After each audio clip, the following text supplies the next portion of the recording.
Hey, you crazy cats! 42's live streams and videos are simply not available on vinyl. You will have to go to the YouTubes for that. So if you want content about British traditions and culture, cutting edge social commentary from an unapologetically patriotic perspective, along with a side order of madness you simply will not find anywhere else, then this is the place for you. And to all those early adapters in the chat, don't forget to hit the notification bell. That's how you get the good stuff, and make sure you never miss a tasty treat. So with that being said and done, squeeze yourself in. Let's get into it. You know you want to.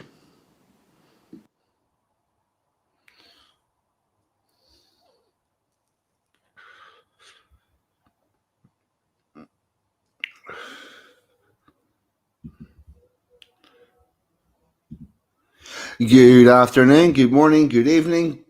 Please delete as applicable because the internet is worldwide and time zones are indeed still a thing. And I managed to go from the intro to the proper presentation in one tonight. Fuck me, I'm getting better at this. We'll see how it goes next week. Happy Summer Solstice to everyone, and I will say hello to everybody in the chat. And could I get an audio check there, please? Budgie Burger is in questioning whether or not the sun's racist. Of course it is. Everything's racist. Everything. It's just inherently racist. It's just how things are. I don't know what else you expect. The wonderful, amazing, super sexy Emma G is in. Hello, pal. Right, sexy. See, I'm not calling you chum tonight. You didn't get me tongue-tied. UK Freedom Fighter. Always good to have freedom fighters about the place. Do you know about the Ulster Freedom Fighters? Curious. Happy Solstice, Ludwig. Thank you very much. Anglo-Saxon, my Saxon brother. What about you, chum? Really glad to have you here. Here's Bass is in. Mr. Tulip, yes. We have got the Dutch in. There is Don Browning is in from down under. What about you? Glad to have you here. How's it all going down there with all the times flipped the other way up?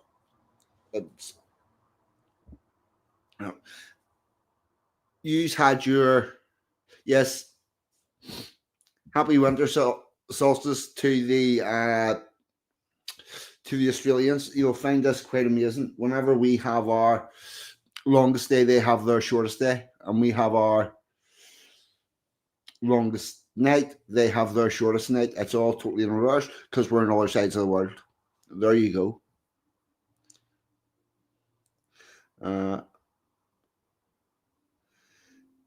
Right. That's all my hellos done. We've got 15 people in. It's all looking good.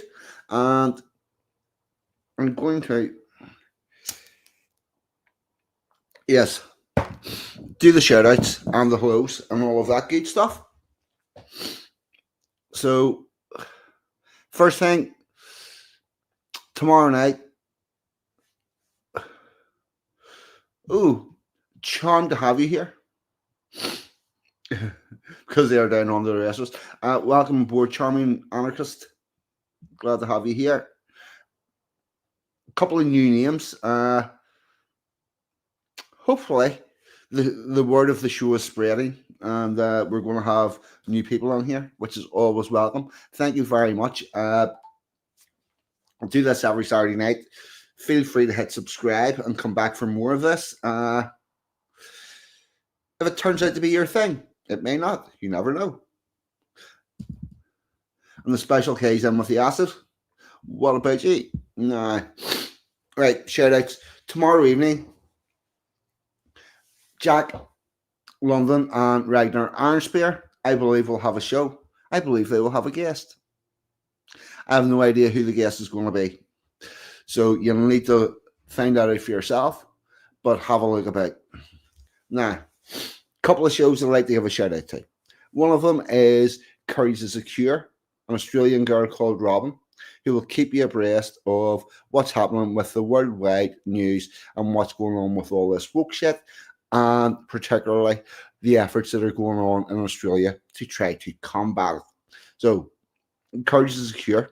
You'll find her sometimes in this chat, and hopefully, she is going to be coming on very shortly as an end of the month guest. Which brings me to the next subject. Rich from RPW Media does plenty of live streams.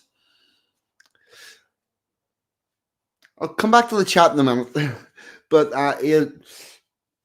he also has a whole media website there behind him. There's a lot of information he does.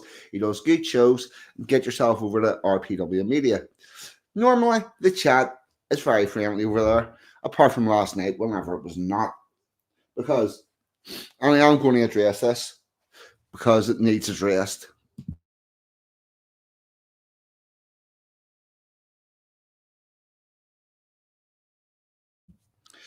Mr. Streaky Bacon, if you are listening, you will never ever be back in this chat. That's just the way it is. Apart from anything else, as soon as I arrived last night, you decided that you would interrupt fucking Rich's show in order to give me shit. You've done nothing to give me shit for the last year. I don't want you. You're never coming back. That's just the end of it. And I won't even be responding to you, even if you ask a question on other people's chats, because I know that you obviously don't give a fuck about the show or how it's going or anything, or cohesion. But personally, I do, and I do not want to be a person that turns up and fucks up other people's shows. So, Streaky, you'll not be back, and I will not be engaging with you at all, anywhere. There you go.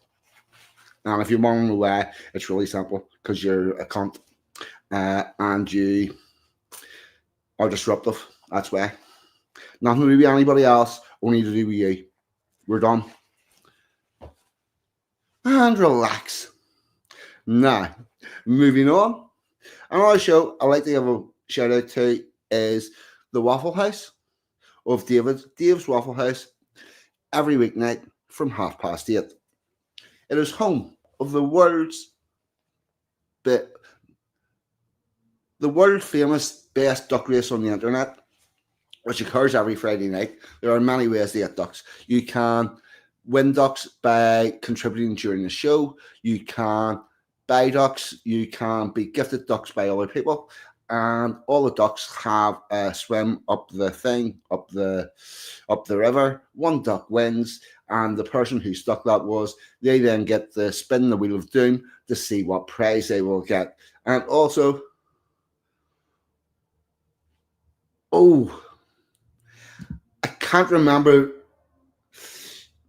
It was a lurker, and I think they're American, and I cannot remember the punter's name. But I think they're American, and there's going to have to be a prize switcheroo, because a lot of the prizes you can't get if you live in America because they're too expensive to post out. So you get something out of the Waffle House shop or a liquid ass type product, and I don't know why anybody wants liquid ass. Liquid ass does not sound like my type of thing. Bloody yank. Yeah, it is. To be totally honest with you, people, we need places where we can hang out, have a laugh, relax, and not be non-stop fucking politics. We do actually genuinely need that. We need politics not to be the center of everything we do. Apart from anything else, there's never been a successful culture in the history of anything that was based on fucking celebrating politics. We need to form our own thing, do our own things that's not directly politics, but linked by all the people that happen to do that have got a similar political opinion. Are British, unlike British people. It's really that simple. There's Little Wing is in. 6 was 9. Shit in this man. Yes, he is. Dave is the antidote to this mad world, and this world is increasingly mad. And I will come on to some of the badness later on this evening. It is totally nuts. Now,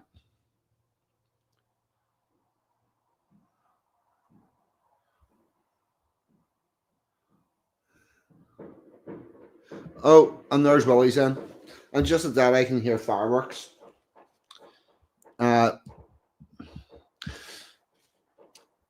I'm not sure if you can or cannot hear those fireworks in the distance. But we are going to get into summer solstice and start talking about all of that. And sorry, I just need to check something here. No, we're all good. And since we're talking about summer solstice, we're going to start off with a little song that would be very appropriate. It is taken from the Wicker Man. It's actually more about this song is not so much mid as it would be a festival earlier in the year, but it will do. And we're going to, when we get past the fucking advertisements, we will put this up and we will have a little listen to that because I need to. I was a little bit disorganized before the start of the show, so this will definitely give me a minute or two to settle myself. Here we go.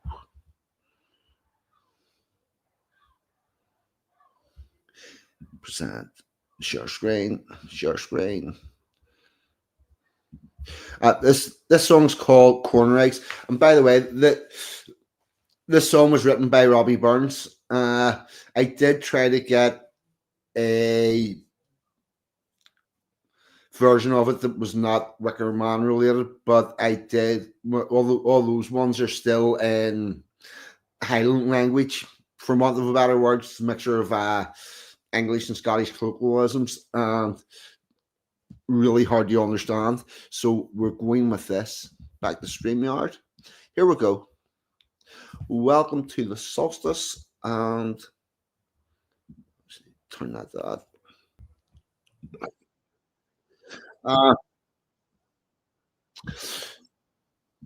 Right, there you go. That was Corner Eggs. As I said earlier, a song written by Robbie Burns, and that alludes to, yeah, even Mark. That is, it's a great movie. It alludes to Lammas Night. We've talked about the Lammas fairs on here before. They would be more around May Day and stuff.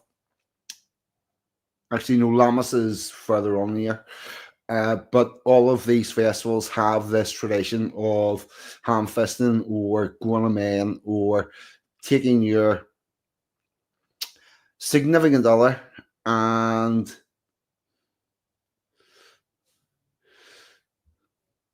oh, very nice, Larry the Void. Yeah, thank you very much. Uh, sorry, Lofer, I want to get yours here. Aesop fables like Hans Christian Andersen, but less dramatic. Singing musicals are a wee bit cringe, in my opinion. Yeah, musicals can be a bit cringe. Uh, here, well, I'm not sure if I need to reply to you. Sorry, fucking this night shift is actually messing with me this last 2 weeks. But I'm back on day shift, and I will get through all the emails and stuff. Now, yes, all of these festivals do have an element where of going out and copulating, making love in the wilds and rejuvenating the land, with the caveat that if you copulate with your partner on at sunrise on summer solstice, it's supposed to be all sins forgiven and everything's well with you, your partner, your relationship, and everything. And it allows you to, if you've had a shitty fucking half a year, you can go, right, we're starting over again from this point. So there's a lot of that.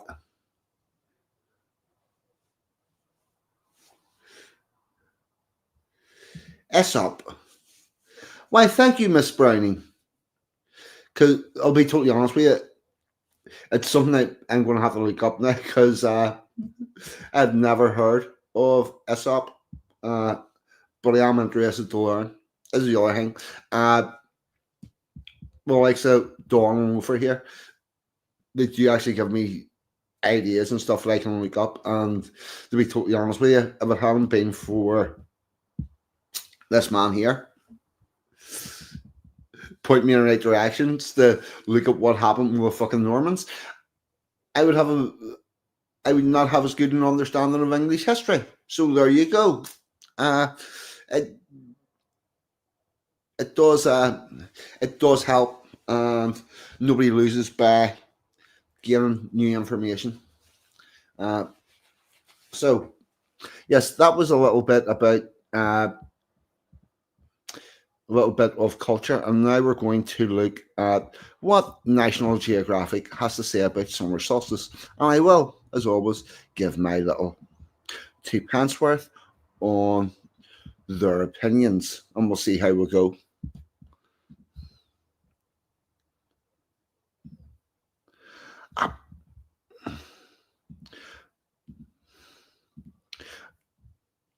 We'll try this and see does it work this time. Right, now we've got that, and I think I'm probably going to want to, yeah, I'm going to zoom that in a little.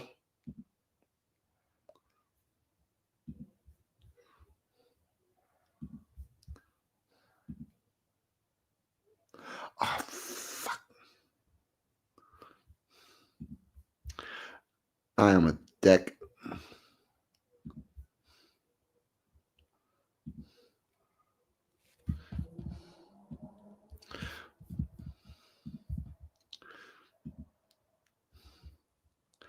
I was zooming on my screen instead of the flipping article. So, right, there we go.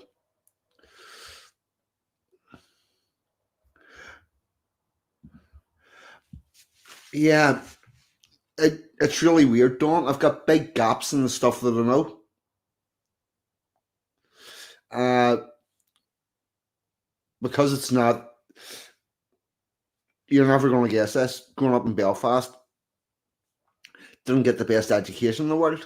Our teachers were more interested in keeping us out of fucking jail than they were educating us. So what I know is quite eclectic. And the stuff that I know well, but the stuff that I don't, I know nothing about. Oh yes, the part of Brit Ackland dancing nude was done by a body double. She was unavailable that day, as Peter Sellers, her husband's, was feeling randy. Oh, there's more to it than that. She had a clause in her contract about how much of her could be shown, and it wasn't allowed to be she wasn't allowed to show her bum, and there was whole big fluff about that, and they got somebody in to do it, and it was done without her knowing about it, and she regrets that because she reckons that she could have done a much better job than the person who did it, and I would tend to agree. Britt Eklund in that film is very good. uh, but there you go. Right, National Geographic. What are they going to tell us about summer solstice? Heralding the return of the light and warmth on the days long.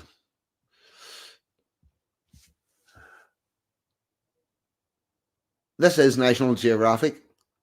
I'm going to highlight this and let's go through this one more.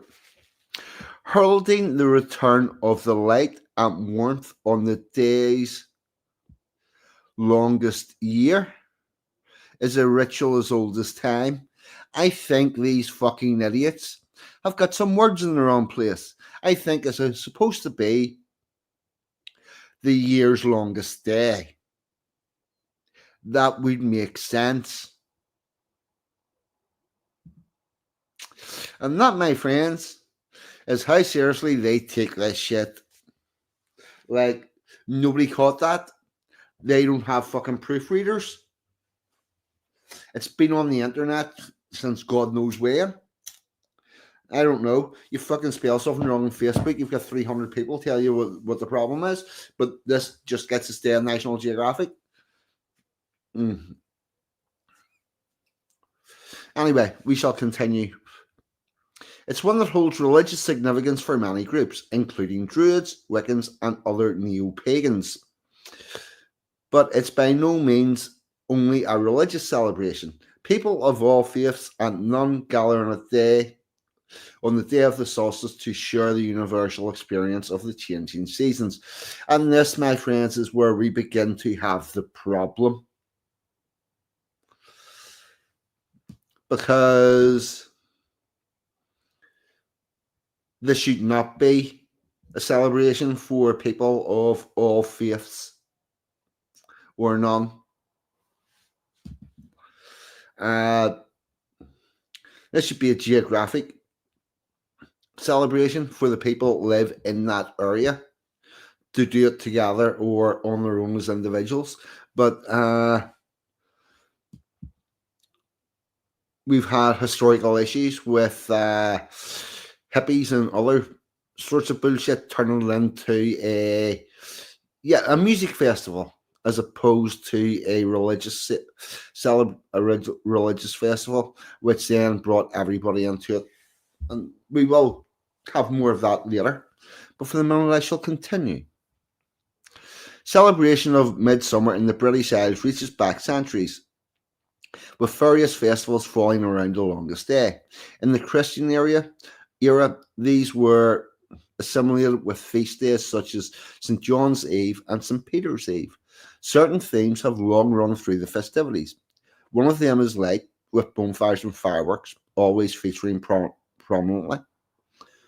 In rural areas, intrepid revelers would take turns to leap over smouldering fires. Uh, I think that they are conflating the fire festival of Beltane, where people jump over fires. And also be advised that the Wicker Man is not set around Midsummers. It is set around Lammas Festival. Or not Lammas, it's set around the Beltane earlier in the year. So a practice thought to bring good luck to lovers and harvests alike.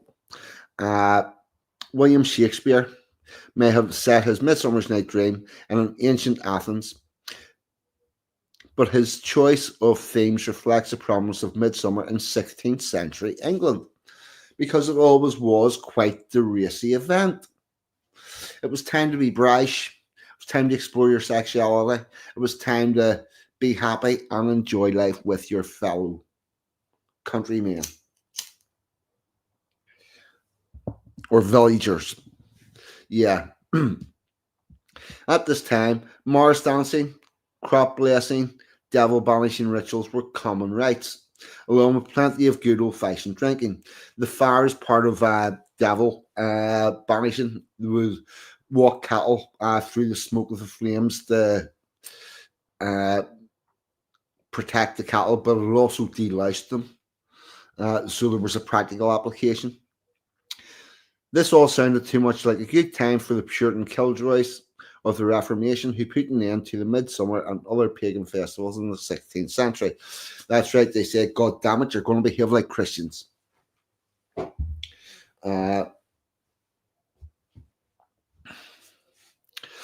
Happily, though, interest in paganism began to be revived in the 19th century, and today, Britain's wealth of Neolithic sites makes it one of the most magical countries worldwide in which to celebrate the solstice. In the northern hemisphere, the summer solstice marks a point when the North Pole is the closest tilt to the sun and is therefore consequently the longest day of the year. 1 second, I need to cough.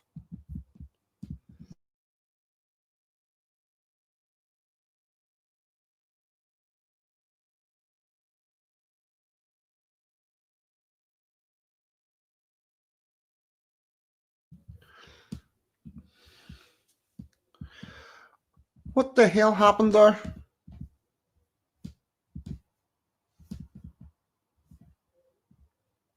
Right.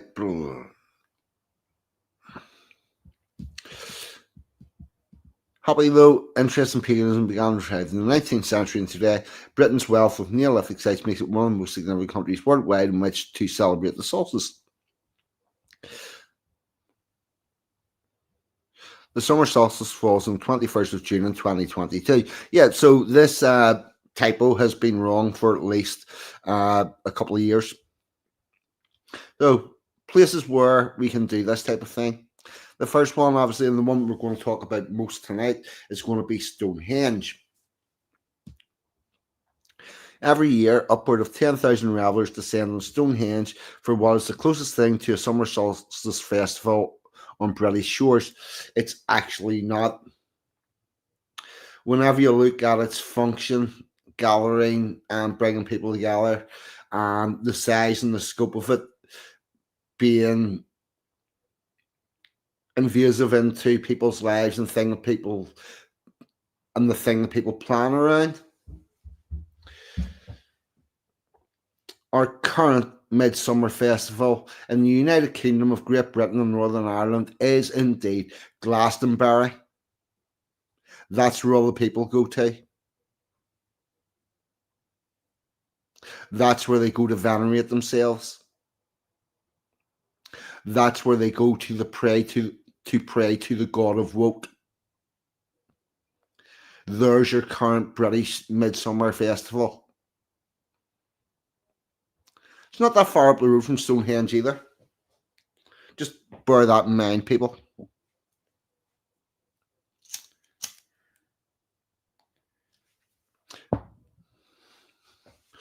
It's a diverse event. Bedrobed druids observe formal ceremonies amid the stones, while all around them a more secular affair unfolds with food trucks, boombox music, glow sticks, and dancing. And that doesn't affect the fucking druids' religious observations at all. No, no, no, no, no, no. It's just exactly like it should have been, with all the fucking quietness and just nature. So they've already fucked up. The same type of people that go to Glastonbury are the same type of people that bring the music and shit to Stonehenge. And there you go. The main event is, of course, sunrise, when the first rays of the dawn crest a mighty hailstone and illuminate the centre of the stone circle. By the way, Mr. David Waffle, if you're listening, I am not referring to you. Yes, you and your missus and your daughter went to Stonehenge, and that was actually quite beautiful. And yeah, you were doing it the right way, going with your family and not being obtrusive or anything. That's fine. It's the fuckers that come with the music and shit and decide to make it something that other people may or may not want, whether they want it or not. There you go. For many visitors, the most magical part of the experience is the opportunity to touch the stones, which is only allowed in this one day of the year. Yes, do you know why? Because Stonehenge is run by fucking United Nations. UNESCO, United Nations, UN, Education, Science, something else, but it's United Nations, and it's the United Nations has decided that you and I are not allowed at the stones. It's in one of the songs.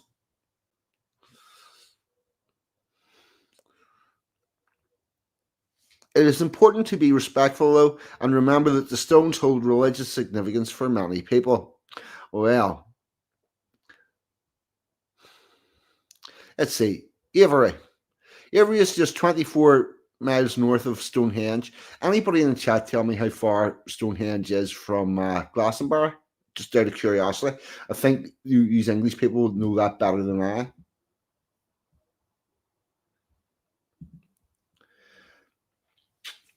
Ha. Late 1800s, early 1900s would be your answer to that one, Mr. Ragnar Arnspear. The pagans aren't pagans. The pagans are fucking left. Most of the pagans are leftist, masquerading as pagans because it's seen it was a way to get a hold of the whole place. It's amazing what you can do. And by the way, all that Wiccan stuff is all that was all brought in by feminists. It's all very fucking weird. And not even weird in the magical spiritual way. It's very political.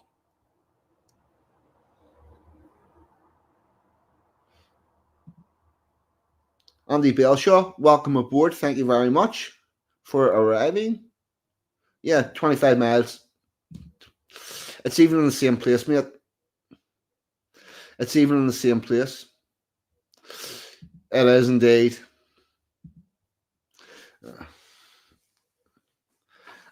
Feminism is indeed cancer. Yep. So another place, Avery. Just 24 miles north of Stonehenge. It's less famous, but just as enigmatic and beautiful. A collection of three ancient circles of craggy standing stones, fluffy sheep grazing at their feet, right at the heart of a modern village. I would advise anybody to go there. And Avery also has the big white horse, does it not? I'm not 100% sure.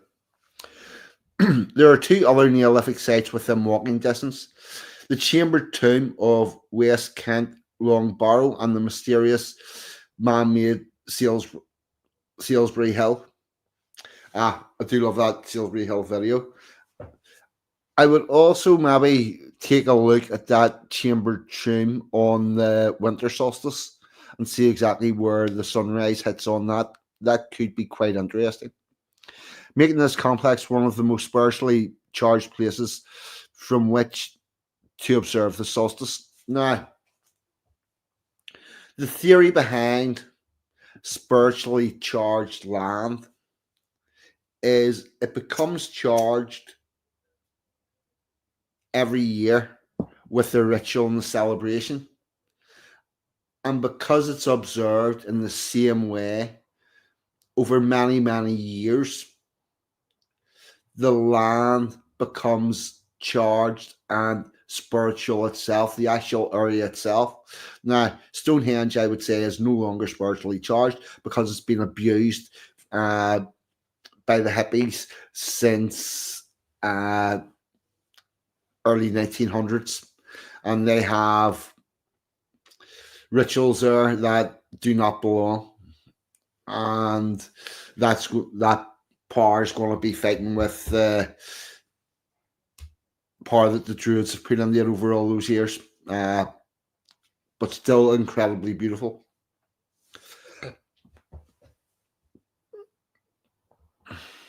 But that's what it means about it being spiritually charged. It's the same rituals have been held in the same land over years and years and years. I would also say that there's a little bit of that going on at the Kop at Anfield. If you look at the match Liverpool beat Barcelona 4-0 whenever they were 3-0 down in the first leg, there was the noise and cacophony and everything and that went on inside that ground last night definitely affected the Barcelona players. And they did not play the way they can. And you get a similar effect with this, with year after year after year of worship in these areas.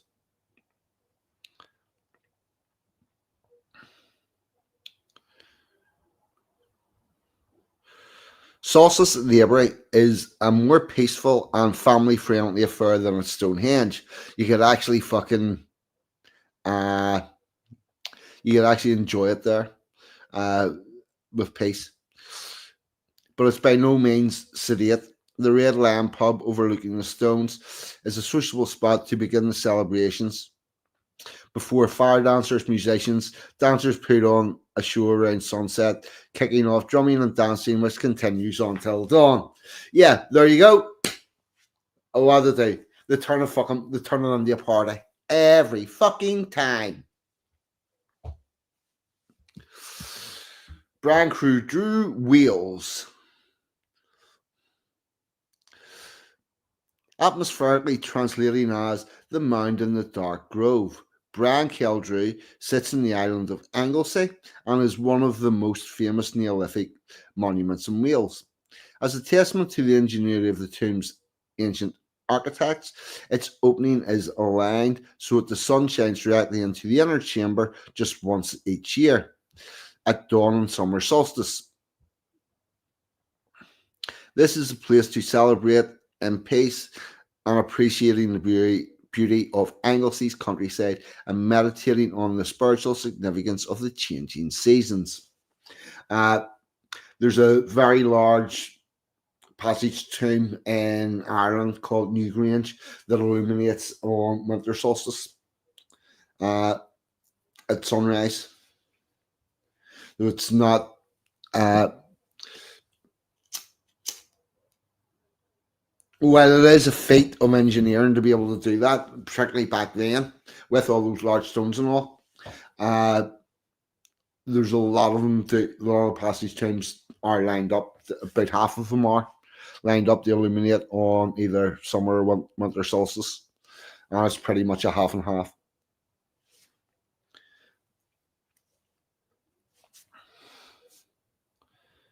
Where was I? Celebrants gather here to light a bowl of fire, play instruments, and make offerings to the forces of nature.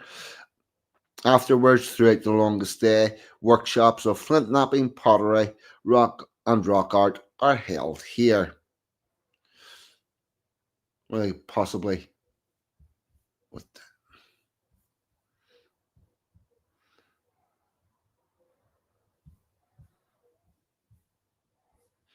Right, Cheltenham, Scotland. Sorry, I want to check the comments.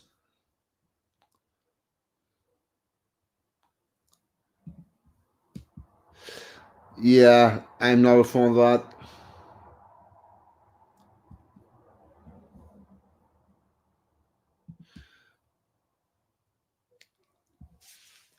It's not just as cut and dried as that.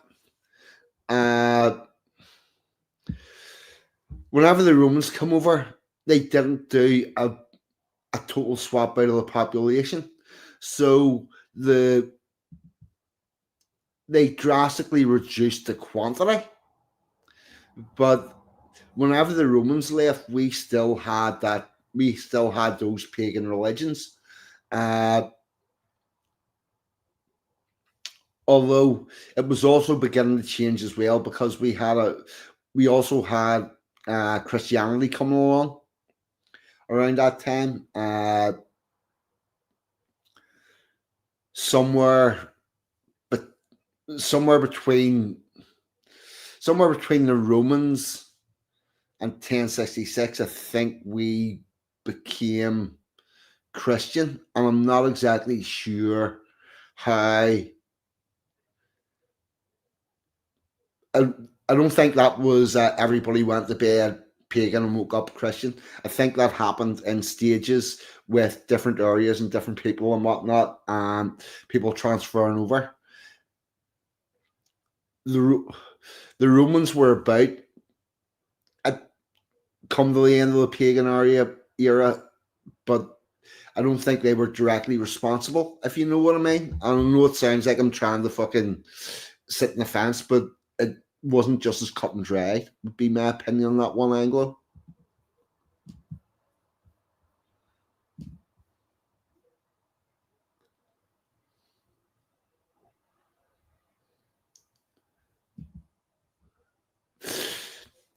That's the type of thing he would do.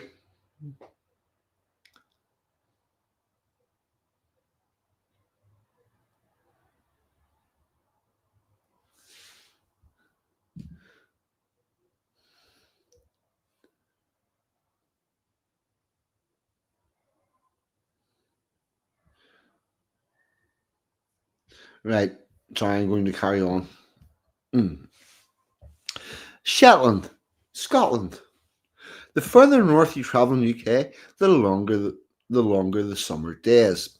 On the Scottish islands of Shetland, the sun barely sets at all in midsummer, a golden orb that seems to hover over the horizon before rising again for the new day. Simmered in Quieting down, summer twilight is marked in friendly ways across Shetland, from the colourful floats of Luick Midsummer Carnival to the imbibing of Simmer Din Gin, specially brewed at Saxon the UK's northernmost distillery. For a celebration with a difference, though, head to the Summer Din Rally, where the crackle of motorcycle exhaust shatters the silence of Orlebury, and revellers celebrate the longest day with live music, local food, and beer. And there we go again with the music festival. I think that is all. Yeah. So this is how National Geographic wants to explain summer solstice to you. It's some sort of a party, not a lot of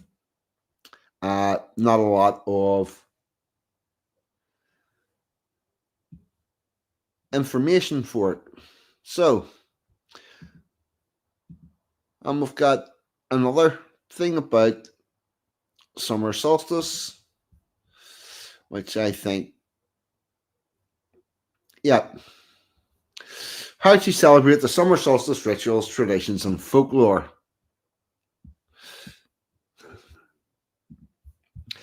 I found this. Share screen. And this is from, I can't really find the name of the.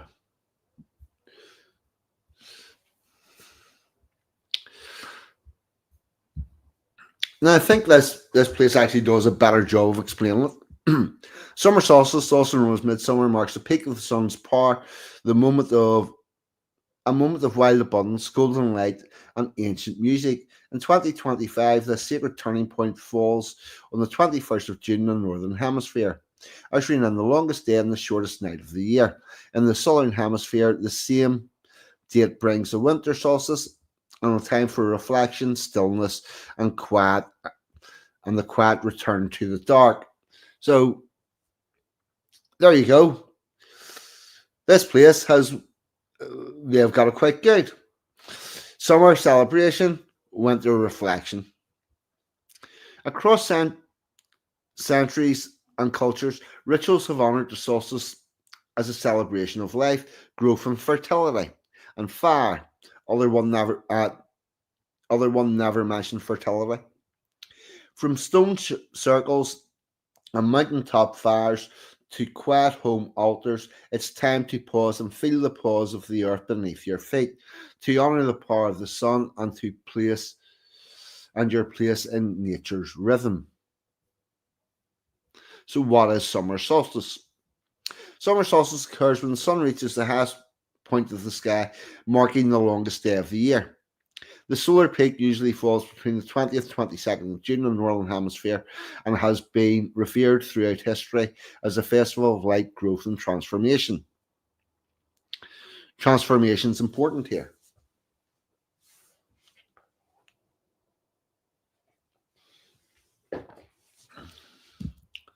Known as Litha in pagan traditions, the solstice was a time when ancient culture celebrated the life-giving forces in the sun. Bonfires were lit to honour solar deities, rituals were performed to protect crops and communities, and the veil between worlds was thought to be thin. No, it was not. That's Halloween, you absolute fucking tosser. Making an poignant moment for magic and manifestation. The veil does not need to be thin for magic to occur. That's about meeting your ancestors, not about fucking magic. Today, honouring the summer solstice helps us reconnect the cycles of the earth and the timeless symbols woven into the changing of the light. The summer solstice usually takes place between June 20th and 22nd when Did we not just read that? Off this very fucking site. Hemisphere tilts closest to the sun. This moment marks the longest day and the shortest night of the year and has been associated with Yeah, we did read that exact thing.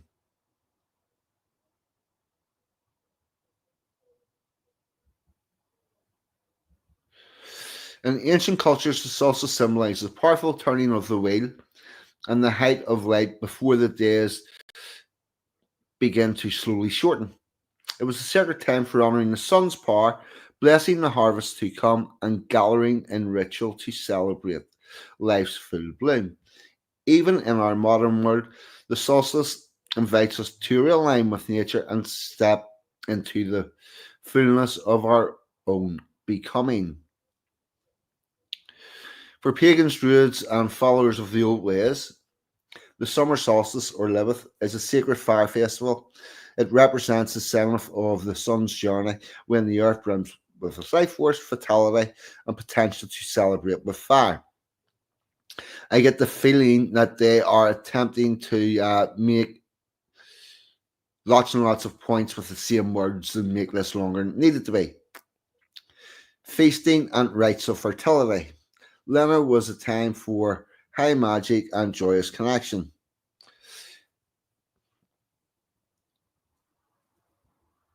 In Celtic traditions, bonfires were lit atop hill fires. Uh, say, here's your problem. We were doing that for about 2,500 years before the Celtic people became a fucking thing.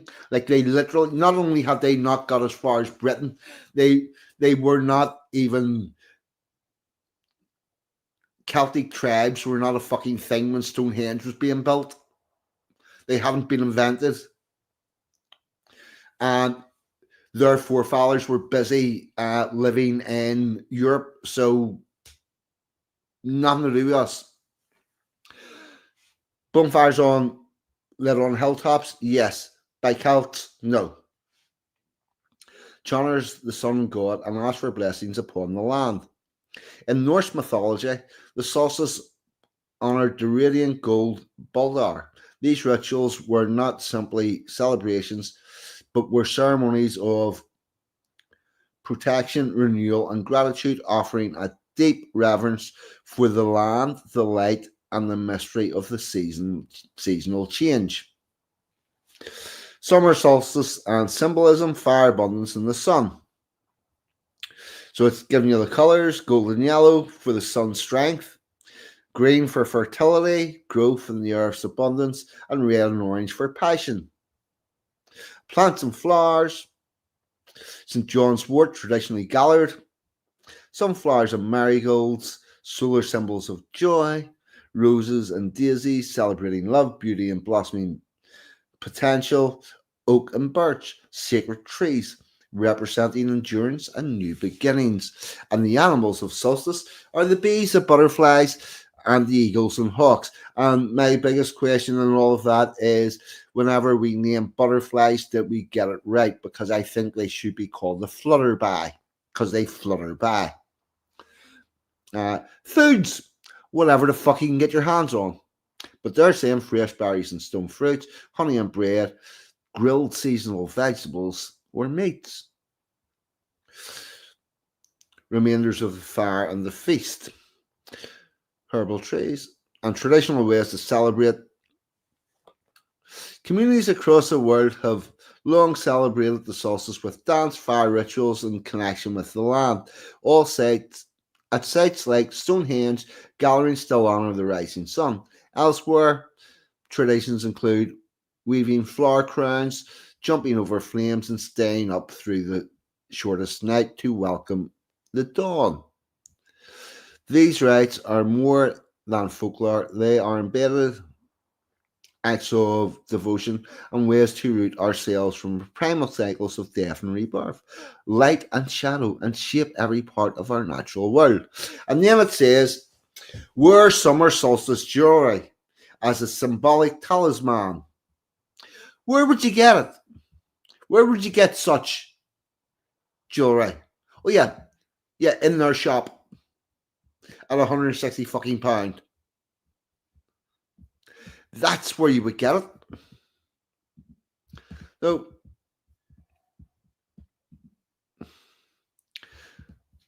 The interesting thing is, whenever I do this and I'm looking out for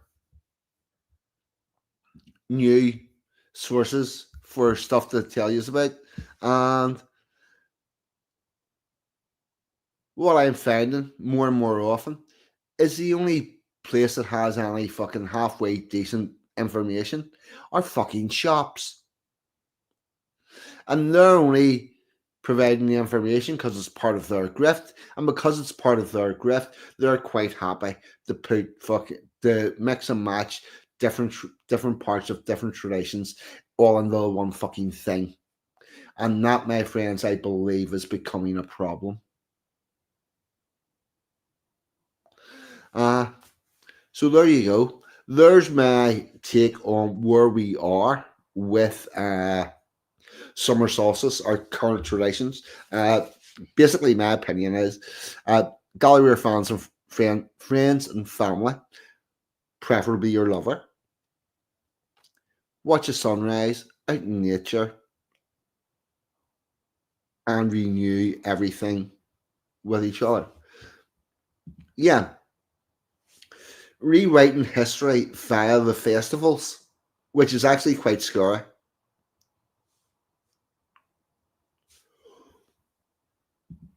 Oh,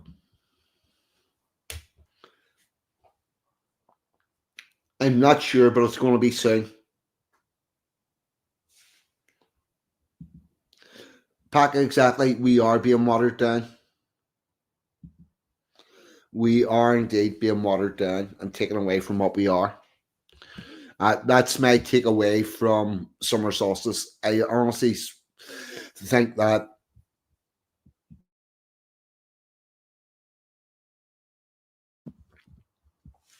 we all used to do this as a people.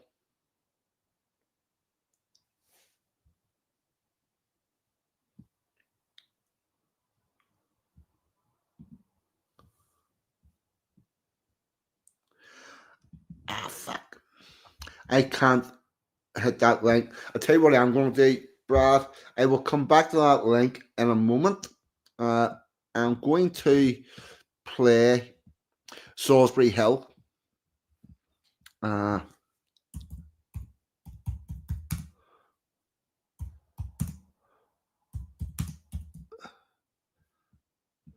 yeah, I'm going to play Salisbury Hill, and while I'm doing that, I will get your link because I need to go onto the YouTube thing for that because I generally don't have it open. The YouTube chat. I normally just work off the chat from StreamYard, so we're going to do that. That hold on, that one needs to stop. Thank you very much. Ha! It's all cool. Yeah, I could do a poem. Yes, that's your Hank. Uh, yes, poetry stream coming up soon. It's been a while since we've done one, and I would really like to do that, so we will get that done. Here comes up Salisbury Hill.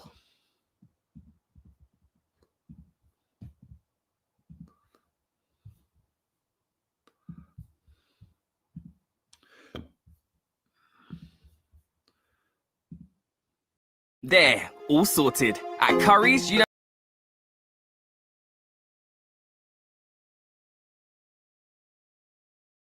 On mute. There we go. That was Peter Gabriel on Salisbury Hill. Very large man-made hill with a lot of religious connotations, and also very fitting for summer solstice. And with that, what I'm going to have up next is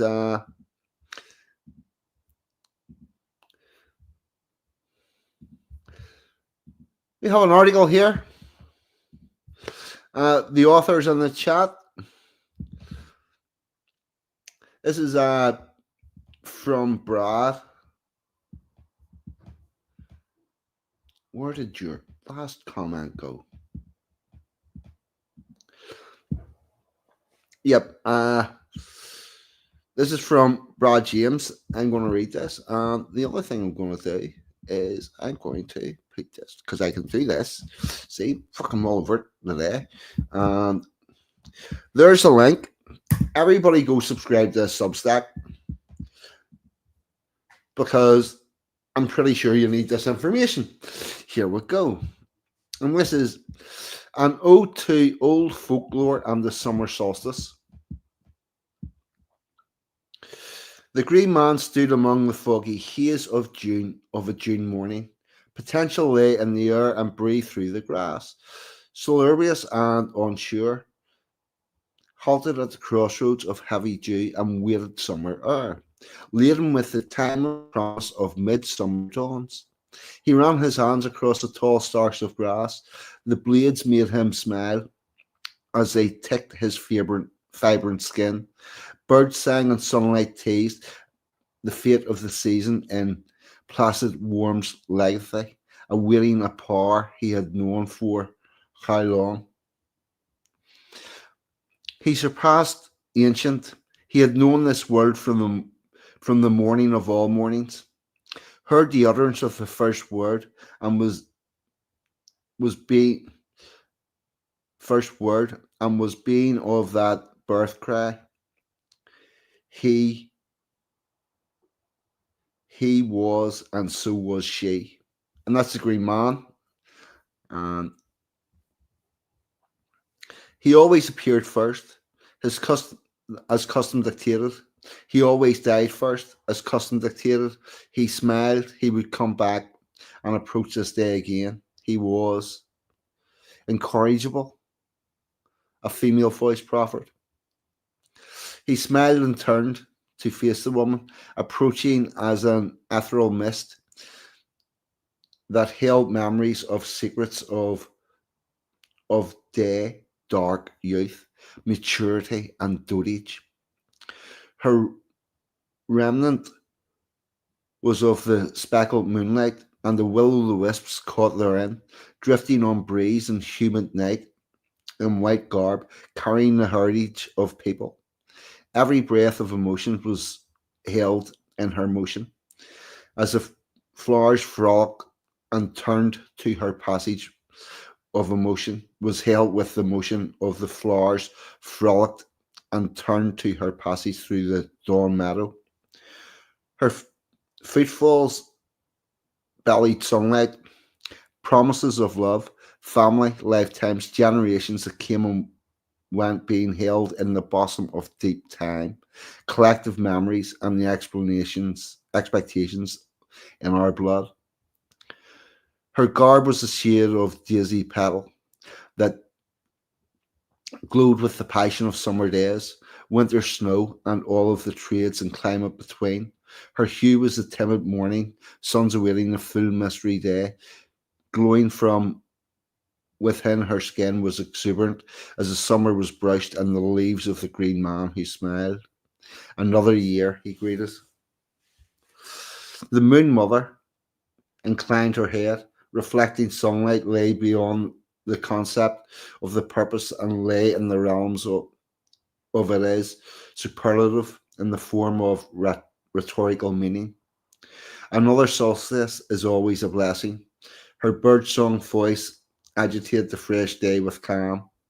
The green man and the moon mother drifted a little closer. The green man raised his hand to her.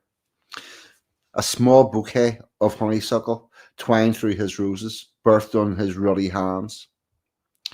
Birth flowers for the month of June, he said. I wouldn't have it any other way, she grinned. This is a courtship between the moon mother and the green man that Brad's talking about here. Very eloquently, I might add. As the moon mother gripped the posy, nature reached a crescendo around the pair. Petals flared with the ferocity of the path through the sky, glowing in their beautiful shades. Leaves and molts and summer life danced as particles in the air about her, and a caressing warm breeze caught through the white of her dress and the dark of her hair. She giggled with a little laugh, and the odd gasps that gazed up at shooting stars or the northern lights. Young face, mature, old at once, hair grey and brown. The green man took her hand and they danced forever. A savoured moment of the season that perennially wanes and waxes with the sway of the earth as it waltzes the sun. For the long day of the longest, and the green man and the moon mother swayed in their eternal homage until the night fell, still light, resplendent in the warm smell of the summer holds. The smell that relaxes and induces a smile after the rewarding day's warmth. The pair parted and shared a smile until the winter solstice. They entombed together, leaving the abundant meadow waiting. And that ending is perfect because this is something that repeats year upon year. Winter solstice, summer solstice. It's a natural turning of the life. And I swear to God, see if I'm still muted, I will fucking cry.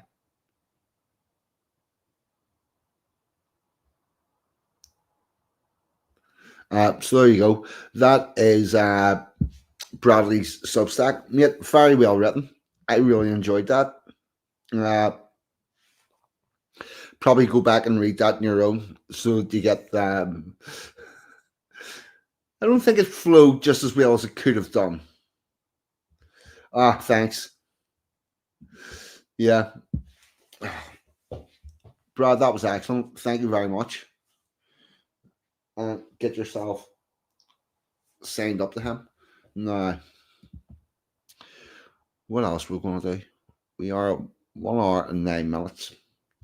We're going to talk a bit about Stonehenge itself. If I can get the link up, the history of Stonehenge.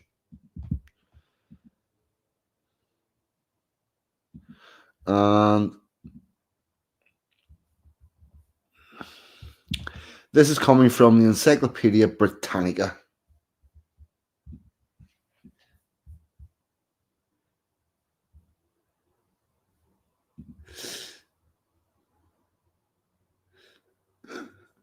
Few bloody typos. Fuck. No, I didn't notice any typos, but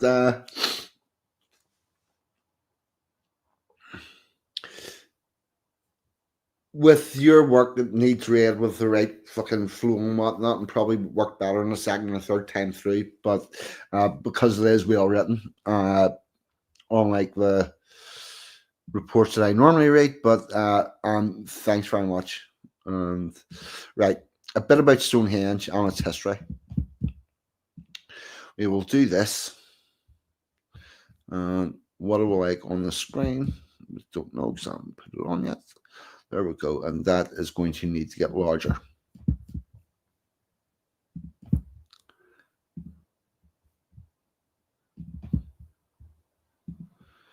Right. I don't know how to I get rid of this advertisement banner at the bottom. I really don't know. Stonehenge is a prehistoric stone circle monument sanctuary, an archaeological site located on Salisbury Plain, about 8 miles, 13 kilometres north of Salisbury, Wiltshire, England. Though there is no definitive evidence as to the intended purpose of Stonehenge, it was presumably a religious site and expression of the power and wealth of the chieftains and aristocrats and priests who had built it, many of whom were buried in the numerous barrows close by. Look, the biggest thing about Stonehenge and all of this is it brings people together. You need a whole community to do this. You do not get these big, massive fucking rocks and get them into shape and then bring them to there on your own. It's a community project. That's the biggest, most important thing you need to learn about Stonehenge. It was aligned on the sun and possibly used for observing the sun and moon and working out the farming calendar. I don't believe they needed Stonehenge to work out the calendar. I don't think it was a calendar. I think they did it with the alignment to make it look nice on their important day for their festival. I think they were pretty switched on with their calendar whenever they were able to put that there that would happen at the same fucking time every year. Yeah, but or perhaps the site was dedicated to the world of the ancestors, separated from the world of the living, or was a healing center where it was used by druids. Druids were not Celtic priests. Encyclopedia Britannica, you fucking dickheads. There are no Celts in Britain. Sorry, Welsh people, Scottish people, you're not Celtic. You were Celts had to wait another 2,000 years before they were a thing. It is doubtful, but present-day Druids gather there every year to heal the midsummer sunrise. Those present-day Druids figured out their religion in the early 1900s, so I'm not sure that they actually are. But there you go. Looking towards the sunrise, the entrance of the northwest points over a big pillar now leaning an angle called the Hailstone. Look, I need to cough.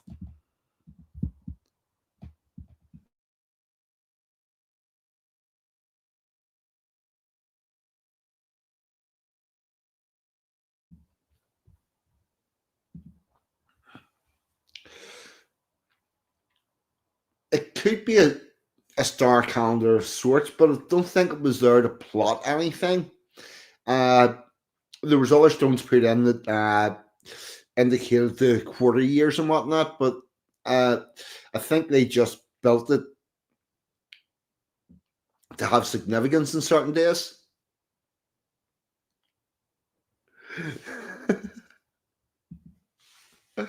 Oh fuck! Yeah, no, I had a sudden need to cough and sneeze and all sorts of stuff. Ugh, not good.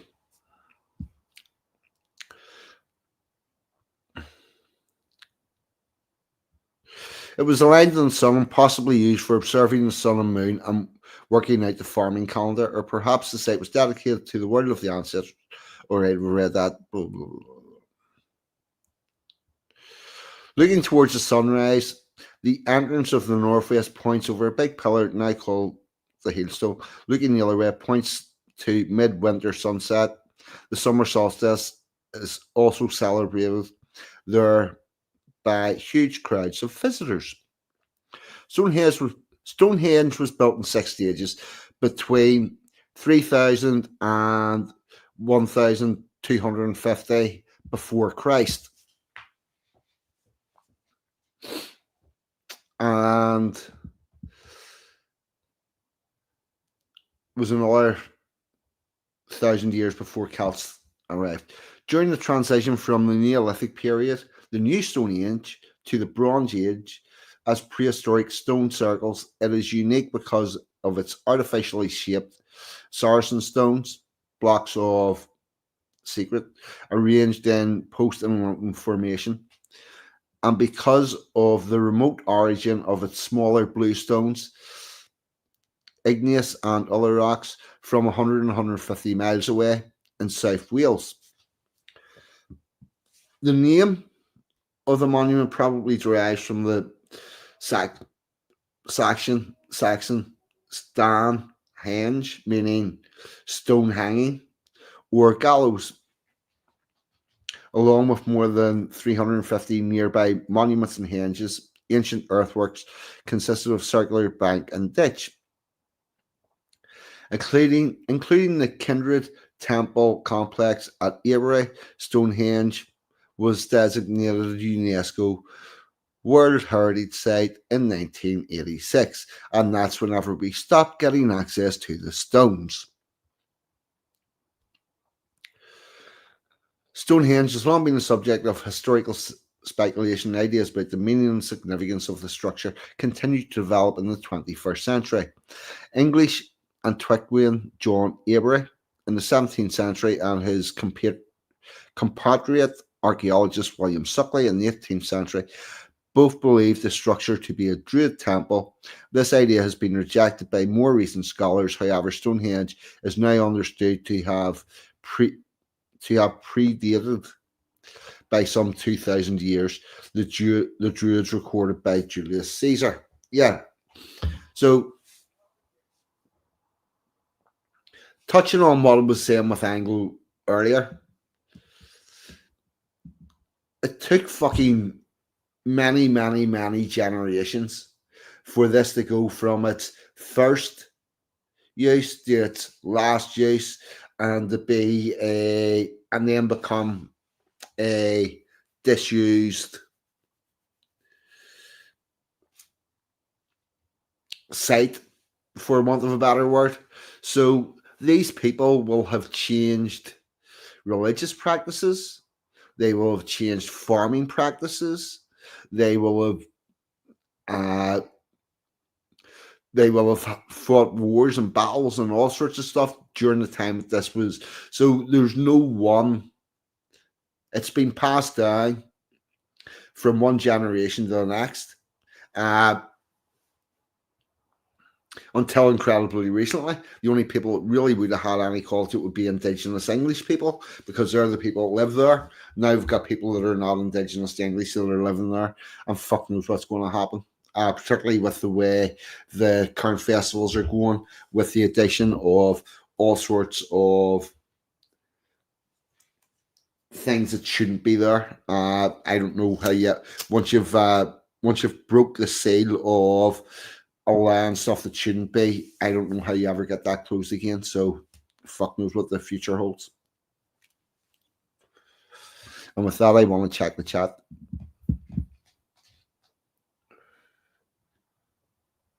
Sorry, I'm just checking the chat.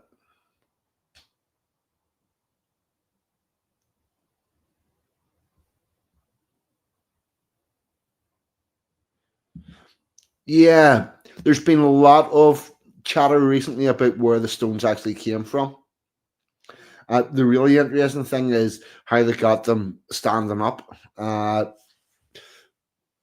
as I touched on earlier, this really needs everybody working together in the one direction. Because could you imagine if you've got a load of people pushing from one side, people pulling the ropes on the other side, trying to get this, and you've got one dickhead that wants to pull totally the wrong direction, on balances the thing, and then you've got a massive stone that's fell over, 5 people squished, and you've got to start from scratch with less people.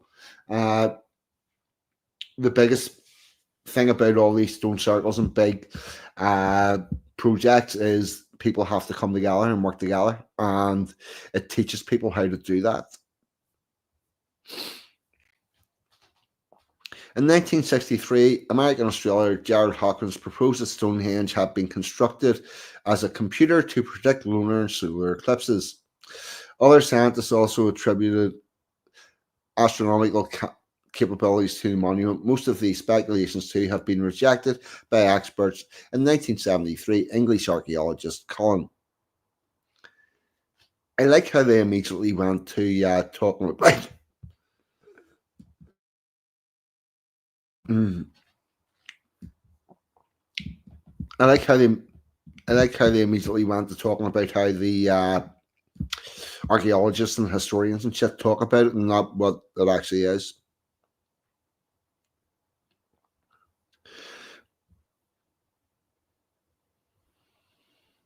Other archaeologists, however, have came to view this part of Salisbury Plain as a point of intersection between adjacent prehistoric territories and serving as a seasonal gathering place during the 4th and 3rd millennia before Christ for groups living in the lowland and east-west.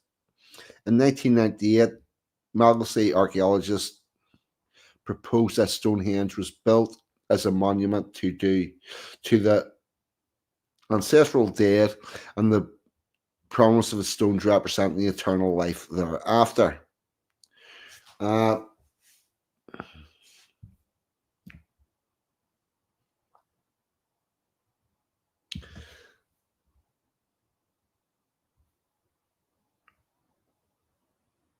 Right. This bit is interesting. The Stonehenge that is visible today is incomplete. Many of its original Saracens and bluestones having been broken up and taken away, probably during Britain's Roman and medieval periods. Yet there's a good probability that stones from here have been reused for other purposes.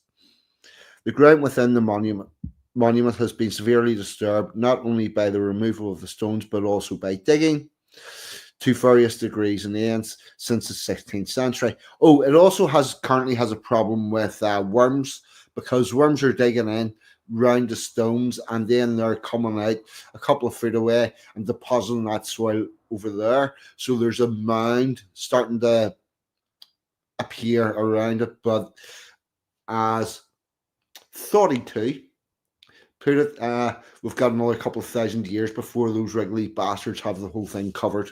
So don't worry too much about that.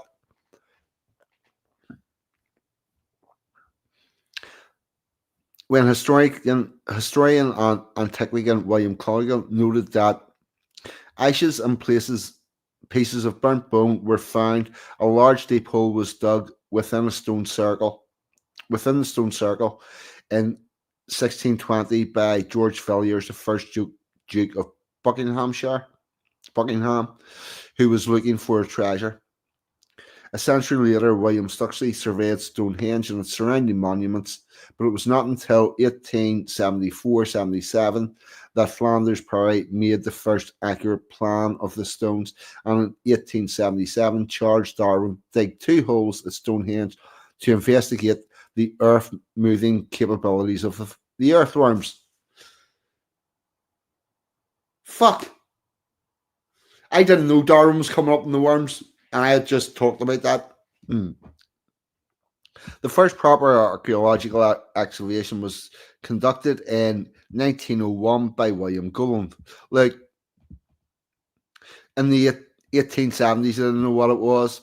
In the 1620s, I didn't know what it was. I'm going to leave all of that with the idea that it's just a big fucking meeting place. That was quite good. I'm going to look up a nice little video that'll show us the stones. I'm going to play out and say it.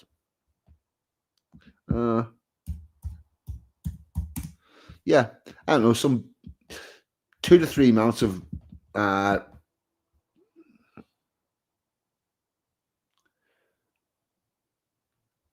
actually, we're going to watch the sunrise this morning.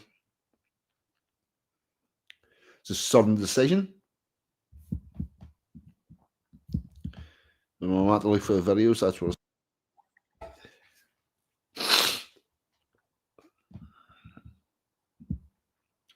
Here we go. Here's what it looks like this morning.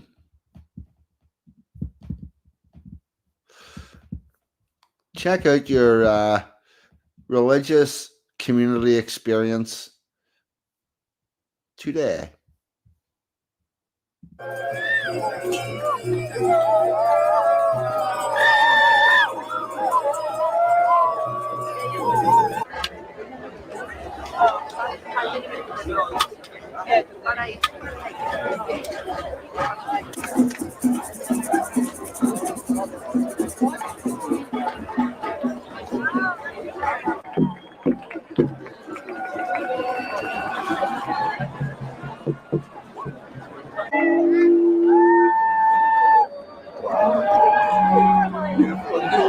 No.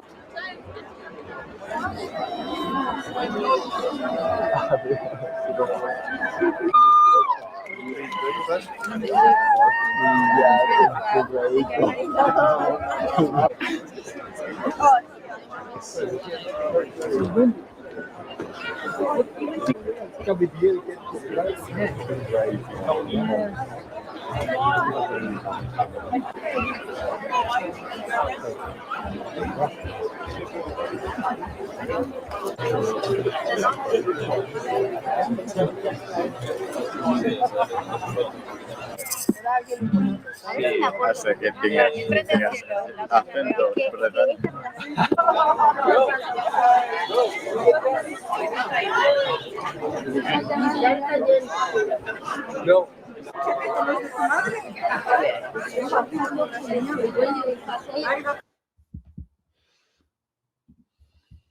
I'm not exactly getting the back to nature religious experience with that.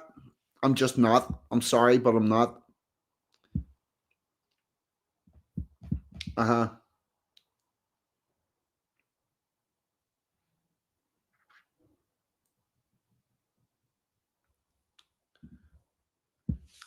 Every stone circle predates Stonehenge. There's an ancient carved stone, unlikely, unlucky moor. Yeah. Oh, well, stuff like this all over the place. 1 second, I need to cough.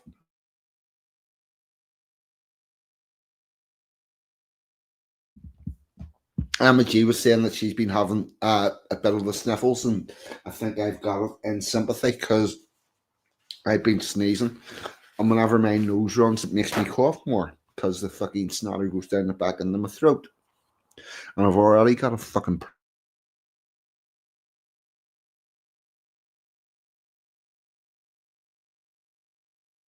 right. Here we go. Right, what was I going to do? I was going to look up a nice little bit about Stonehenge. Is going to show us the stones and stuff. Fuck it. Right.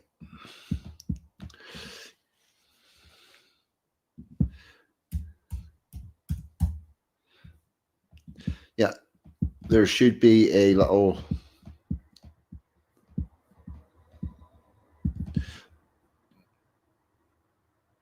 Yeah, you can normally real easy find a little bit of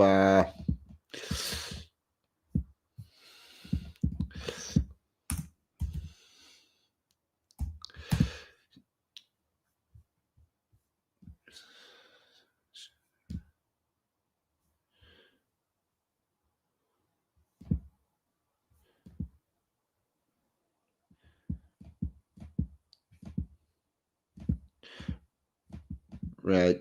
We'll try this. This should give us a little bit about here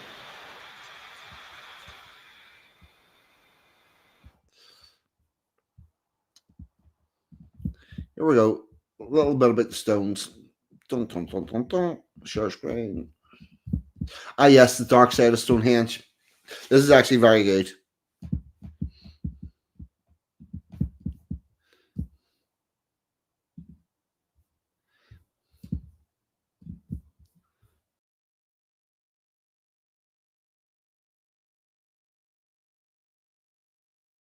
As I was saying earlier, this was built in stages, hundreds of years between each stage, different generations being involved, and this is one of the iterations where they kept improving and improving it and putting more detail into it.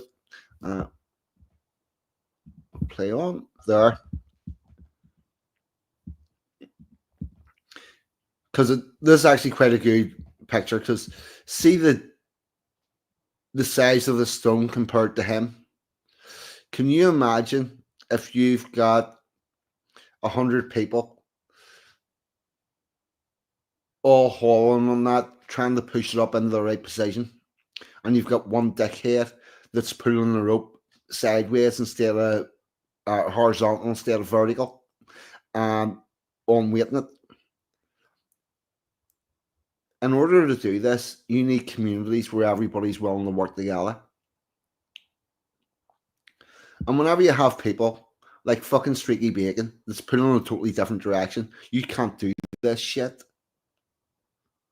because they pull the rope the wrong way. People get squished, and that's why I don't have detractors about me. There you go. We need to be together, or at least not fucking talking shit about each other. Whenever you look at the site itself, the larger entrance that would be the charge that I was talking about earlier, where because there's been festivals and religious ceremonies, over the years, the charge gets soaked into the earth and it reverberates. There you go. So it's used in the summer, it's used in the winter. It's a place for meeting and celebration and showing a shared culture, which is exactly what Glastonbury currently does. That's where all of this has went to, where we do it as a community. And what does Glastonbury currently look like? It's a celebration of the religious, of religion, of woke. For example, check this out. Hold on, I need to get this too.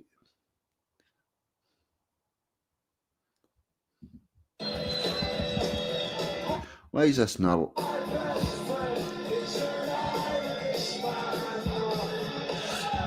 Why is this not?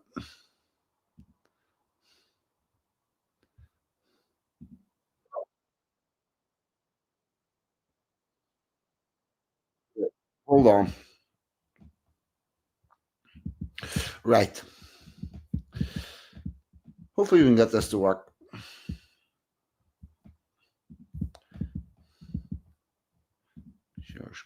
Share screen. Here we go. Here's Glastonbury for you and the religion of woke.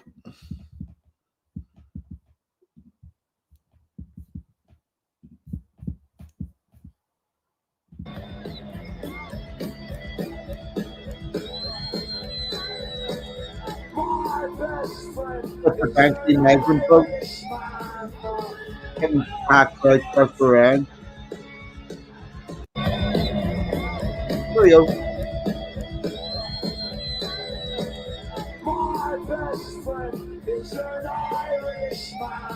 Now, I got a question for you people. Is that not fulfilling all the same? Is that not fulfilling all the same necessities of the Stonehenge Festival, where you all come together, you have the same feeling, and you celebrate there on a yearly basis? And bear in mind, Glastonbury and Stonehenge are not that far apart. This is the replacement of our summer solstice festival. And you think Banksy's boat with the fucking migrants uh, surfing around there is bad?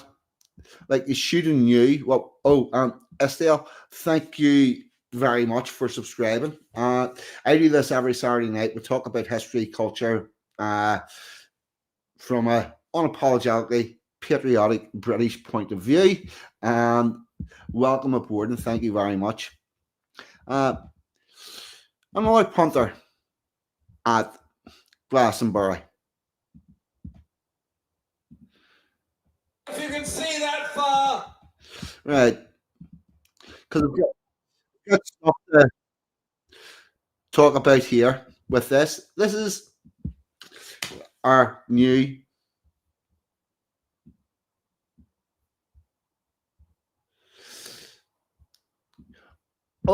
Spanish chicken. I'm not saying the Glastonbury's good. What I'm saying is it's taken over the function. See, whenever everybody asks about what they're doing for midsummer, or what they're doing this summer, and what they put on the news, it's all fucking Glastonbury.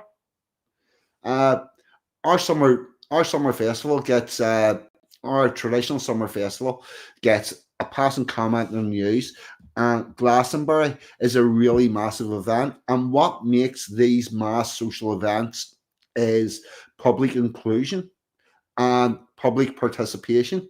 And Glastonbury way outstrips Stonehenge for that. Now, check this out from Glastonbury from a couple of years ago. This is Jeremy Corbyn, the cunt.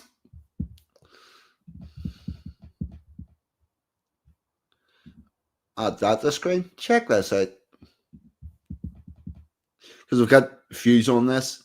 If you can see that far, look on the wall right over there that surrounds this wonderful festival. And there's a message on that wall for President Donald Trump. And you know what it says? Build bridges, not walls. This is where the left are absolute fucking idiots, because they don't even realize that that's a cell phone. Oh yeah, you want bridges, not walls? Tell you what to do. Pull that wall down, turn it into a bridge, and let every fucker in that hasn't paid me a ticket. Please do that. And everybody that's in there, they obviously know it's a piss take, because they don't want people who don't have tickets in. They're maybe okay with their mate, like one or two or something, but en masse, no. And I'm going to pull this on down to the end of his speech because of more bullshit.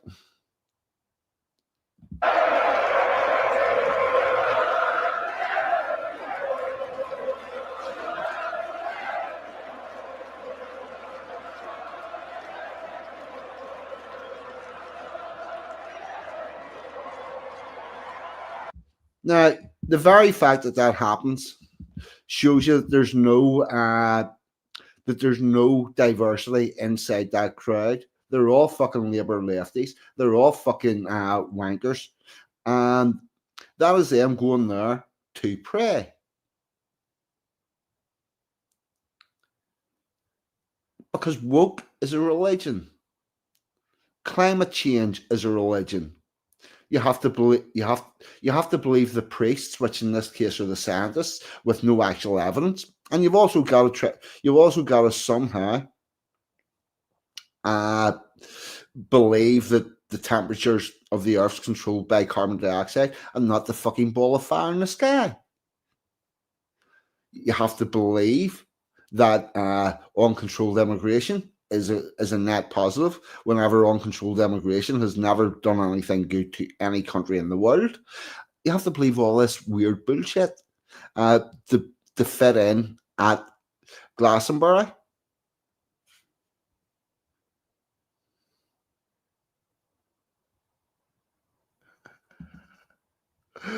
Oh boy, it was some songs from me. You've had lots of beer. Oh fuck. It is. I totally agree with you, Rich. But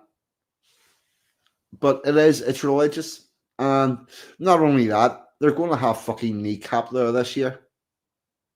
And for those of you that don't know, Kneecap are going to play Glastonbury. They're a rap group that raps in Irish language. No fucker in that crowd knows a word that they say, because they speak they sing music in a language that no fucker speaks, right?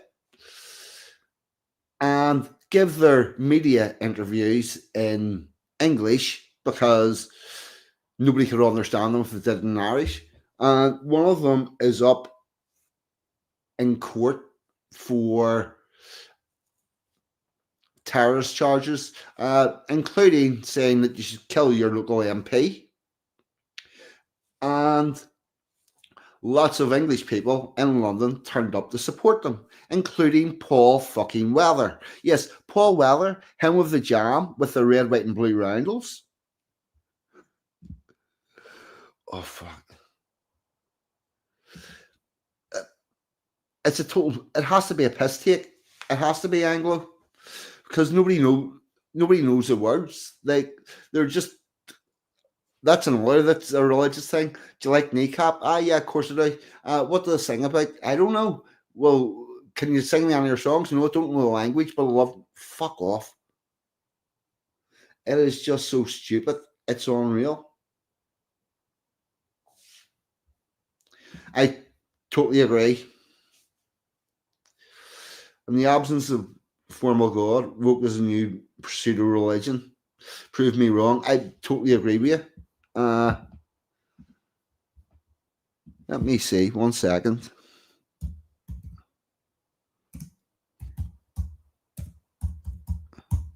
You may actually get a poem here. We will see if I can find this.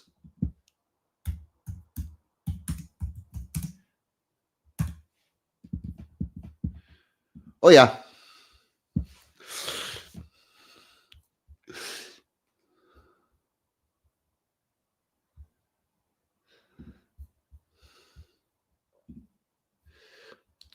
Hit the wrong button. Yeah, we're going to have a quick poem. Share screen. This is by 42. You'll find it in all poetry.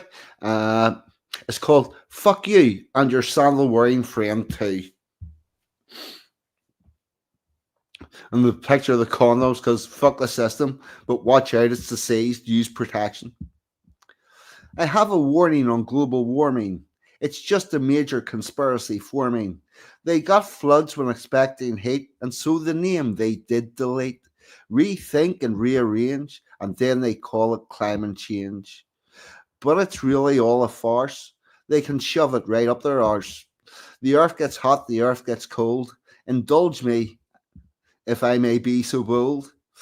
Let my information unfold, and watch your small brain implode. Change will happen, this is true. Cannot be stopped by me or you. But they will keep us in the dark while they build their escape arc. They can never let us know there is no room for us to go. But they must make us all believe while they make their plans to leave. Don't worry how they pull off that feat. You will never get a seat. If you think by stopping more landfill, you will give the earth a pill. When there are too many people on this place, and most of them are a waste of space.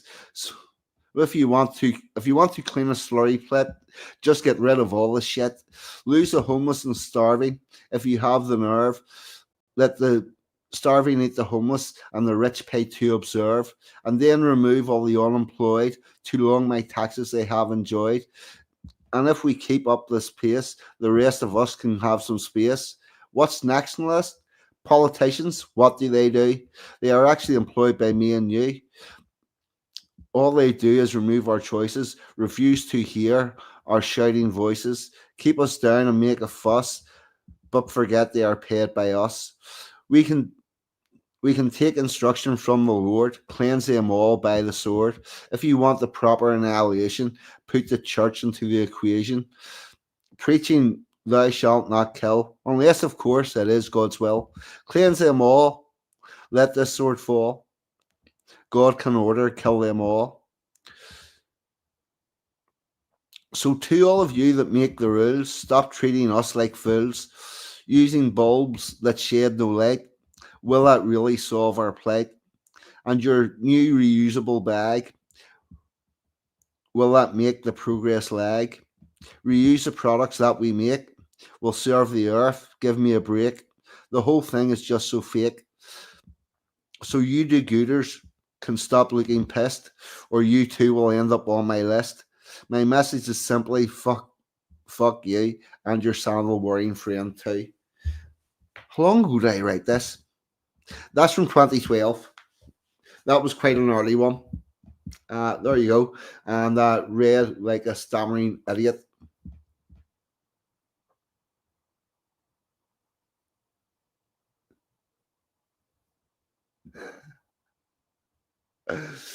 I give it a word. And with that, I thank you, Mr. Saxon. I think with that, we're going to do a video file. We're going to have some music, and we're going to have Eat the Bugs. That sounds about right. Hello, this is 42. Here we go. Bit of Eat the Bugs.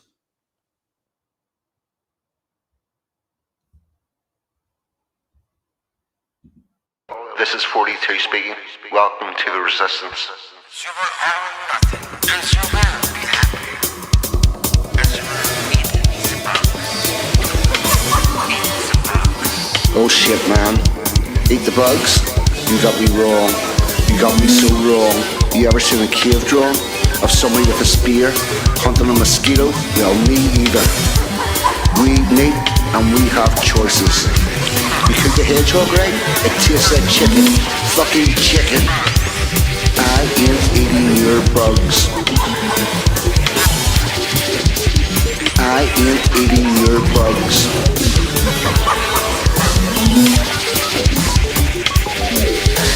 I started off with nothing and I'm never going back. I'm not getting on your progressive track. With Agenda 2030 I refuse to engage. I can see where it is going and it's just another cage. I've got hedgehog, I've got rabbit, I've got wild hog. Fuck it, I could even move to Alaska and get me a nice caribou.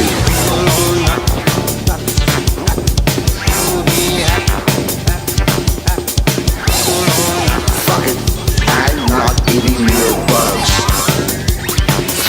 You're trying to take away what I fought so hard to get, so I'm going to say no to your cattle contract.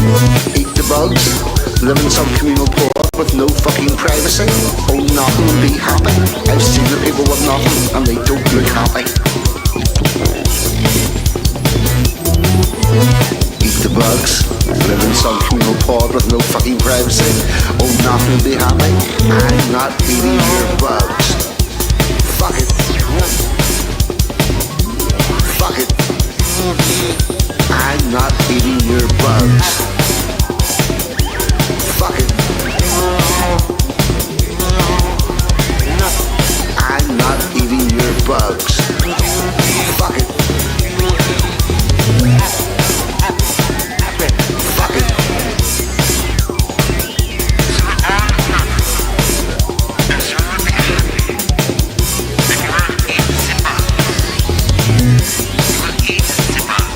Oh shit, man, you got me wrong. You got me so fucking wrong.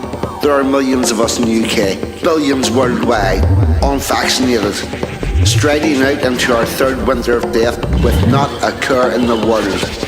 Eating pig, eating cow, eating chicken, and we will not conform. Fuck it, I'm not eating your bugs. Hey, Klaus Schwab, this is 42, and I want the word with you. Motherfucker. This is the fourth industrial revolution. We have a window of opportunity for the great reset. Technology is a critical weapon.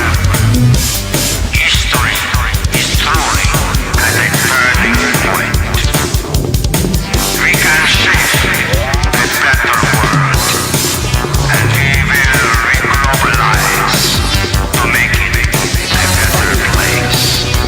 So will all earth, and so will we act, and so will eat the bugs. Why we got me talking? Why are the United Nations in charge of Stonehenge? Keeping me away from the stones? That's not world heritage, that's British heritage. You're getting to a point where the people just want to be left alone and going to get involved. Tell me again, why is the United Nations running Stonehenge? Fuck it.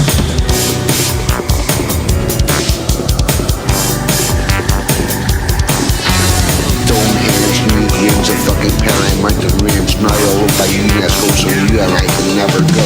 Fuck your 15-minute cities and your Internet of Things. We are going back to nature, see what that life brings. We had a good look at the banning we did, so we hook up with the Woodlander and take our shit off grid. Fuck it. We hook up with the Woodlander and take our shit off grid. Fuck it. We'll hook up with the Woodlander and take our shit off grid. You will have as you will. Eat the bugs. Eat the bugs. You will be happy.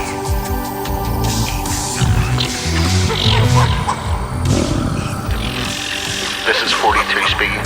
Welcome to the Resistance.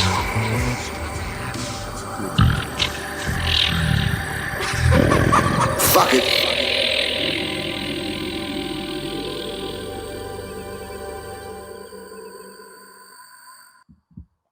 There you go. That was the Eat of the Bugs. So final thoughts on summer solstice. As I have told you all, I am doing the natural year this year. It has actually helped me a hell of a lot. Started off last year, did my New Year's resolutions, failed miserably in January and February. Yeah, it was fucking May Day before we're starting to get a handle on things. And it got to the stage where I'm actually content by summer solstice, which bodes very well. And I'm beginning my preparations for winter and Halloween and getting ready for that. And because I'm constantly preparing for the stuff before, although it didn't really work, it took a while. It took a while to get the base in. Let me be honest about that. It took a while to get the fucking base in. But because I'm looking at, Mayday's your wake up call, mate.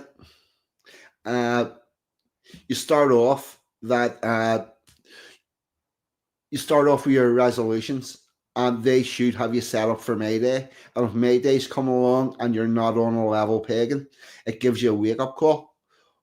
Yeah, well, we're going to play out with that. So that gave me a wake up call. I knew I had to do more, and it's took half a year, but I actually feel fine and balanced. Everything's currently going well at the minute. I may actually be able to improve the show. I may be able to get a regular extra standalone videos coming out because I'm now getting my life properly organized. And that's partially because I'm now looking months ahead of the time and at least a pay cycle ahead of the time where I was looking day to day. That's the biggest difference I've found, and I found it to be a really big improvement in my life. So what do I say summer solstice is about? It's about gathering my friends and family. It's about celebrating what you've got. It's about being happy and enjoying the fucking nice warm weather.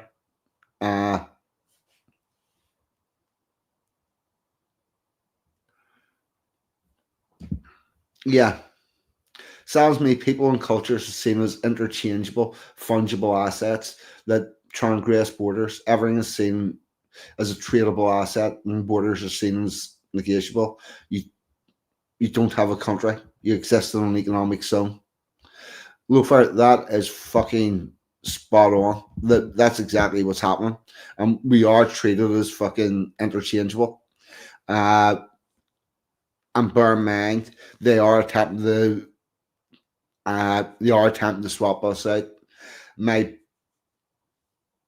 I think this is where our traditions, our proper traditions, become extremely important because they're the thing we're going to need to rally around. What we do. And maybe we need to do something independently for midsummer and have that as a day where we do our thing and celebrate it in our way. And how we do that, I don't know. Is it with a live stream over the solstice where people can dip in and out? I honestly don't know. But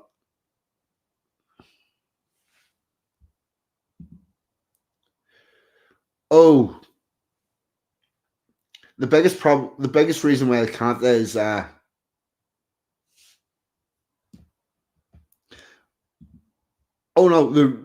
I've said that from I started doing this, I've said this. Our cultures and traditions are not lost. They've just been misplaced, and we can take them fucking back. We 100% can take them back. And the biggest key to taking them back is not asking fucking permission. You just go off and do it in ones and twos on a very small scale and let it grow naturally. And whenever they say, "What are you doing here?" Hold on, this is my tradition, this is my culture. And let them try to argue that one. And provided you're not upsetting anybody or getting anybody's way, there's nothing they can do. So we can do this. We 100% can.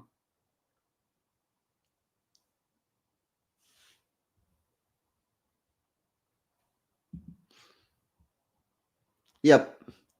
It always was ours. And it's ours. All we need to do is take it.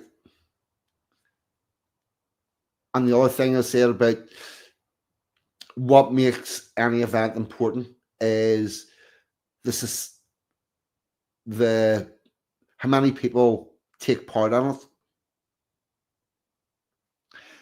And that's what will make it relevant.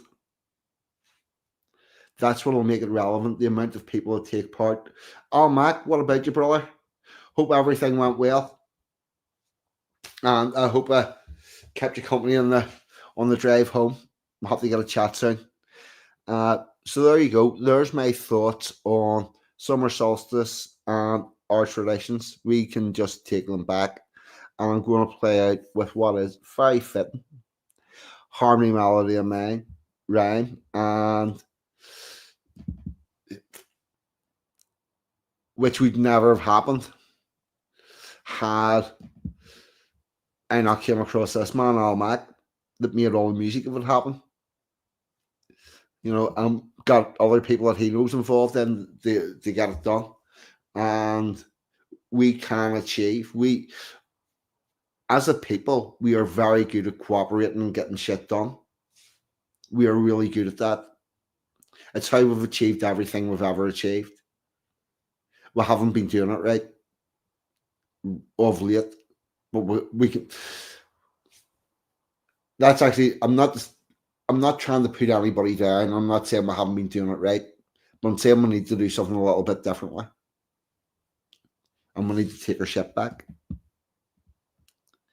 And with that, I'm going to play harmony, melody, and rhyme.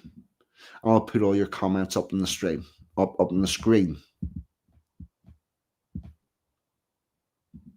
Here we go.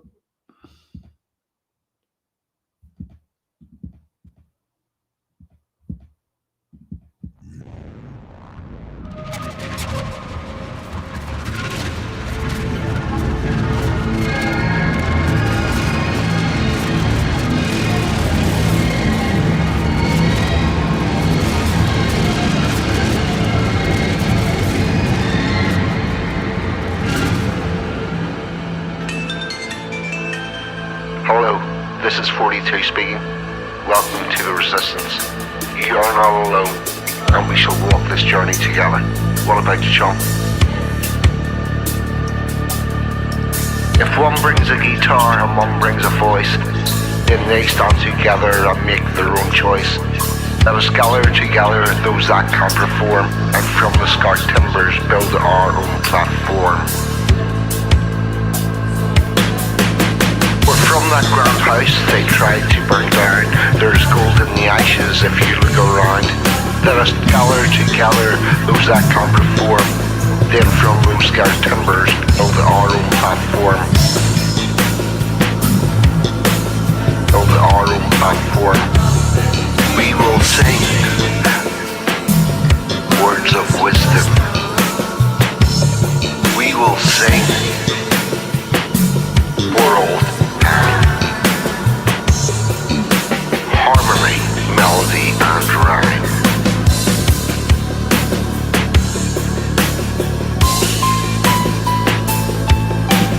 We descended from minstrels in old days of yore. We will create a culture as we did once before, forced to stand by as our country was sold. Did you really think we'd leave that story untold? So one brings a guitar and one brings a voice, then they stand together and make their own choice. They have seen the future, the way forward is clear. Among us still stands a modern day Shakespeare. They have seen the future, the way forward is clear. Among us still stands a modern day Shakespeare.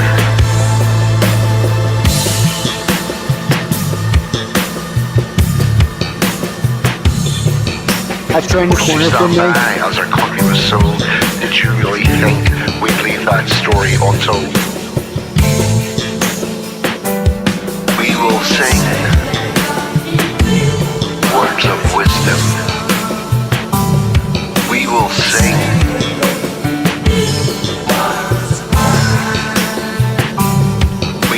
sing.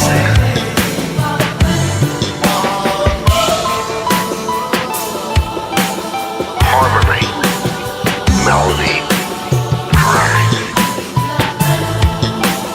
Harmony, melody, and rhyme.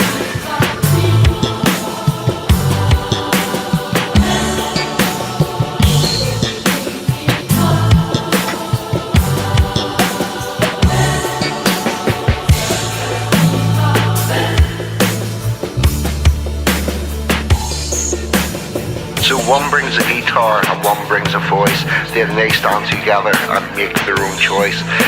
I have seen the future, the way forward is clear. Among us still stands a modern day Shakespeare.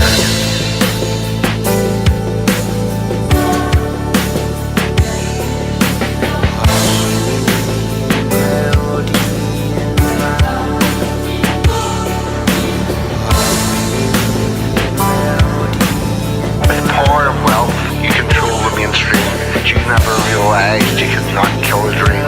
So we will gather together those that can perform, and from the scarred timbers build our own platform.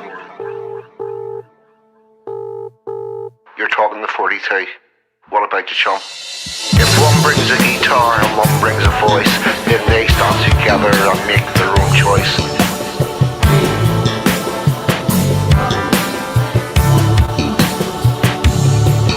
Sing words of wisdom, we will sing for all time. We will sing for our people, harmony, melody, and rhyme.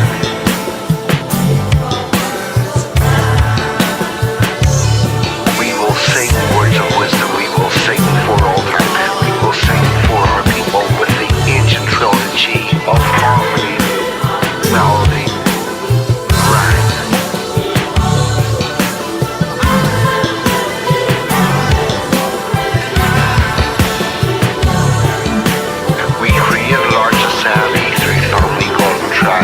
The gods of water, earth, and land brought us through alive. The earth, the moon, the sun, each became a deity, independent parts of another trilogy. Is it a coincidence or is it just sublime that we now bring excellence in harmony, melody, and rhyme?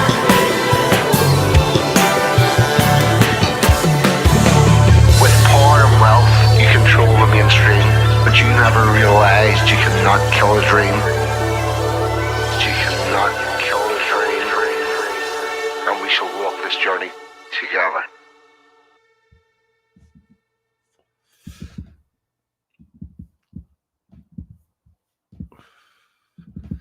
Okay, everybody, that is my stream on Summer Solstice. Next week, we have this man, Rich from RPW Media, on as the guest for the end of the month show with Sansom.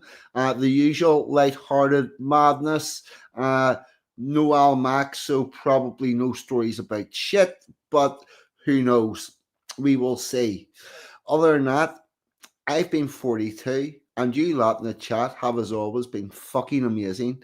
Good night, God bless, see us all next week. I'm out of here. Goodbye.